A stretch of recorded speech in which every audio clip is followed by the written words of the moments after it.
ఒక తాగుబోతున్నాడు అనుకోండి, రోజు తాగుతూ డబ్బులన్నీ నాశనం చేస్తూ భార్యని బిడ్డల్ని పట్టించుకోకుండా కుటుంబాన్ని నాశనం చేసుకుంటూ తన ఆరోగ్యం పాడు చేసుకుంటూ త్వరగా చనిపోతాడేమో అనుకున్నటువంటి అలాంటి వ్యక్తి దగ్గరికి దేవుని కృప వెళ్ళి ఆ వ్యక్తిని పట్టుకొని ఆ చీకటిలో, ఆ అంధకారంలో, ఆ తాగుడులో, ఆ వ్యభిచారంలో ఉన్నటువంటి ఆ వ్యక్తిని పట్టుకొని ఆ వ్యక్తిని రక్షించి తన దగ్గరికి తెచ్చుకొని ఆ వ్యక్తిని క్రీస్తు సారూప్యతలోకి దేవుని కృప మార్చగలదా?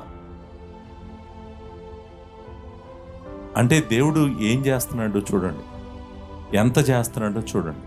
అంటే ఇప్పుడు చూడండి, క్రీస్తు సారూప్యతలోకి మార్చటం అంటే చిన్న విషయం కాదు. ఆయన సారూప్యతను ధరించడం అంటే చిన్న విషయం కాదు. క్రీస్తులాగా అవటం అంటే చిన్న విషయం కాదు.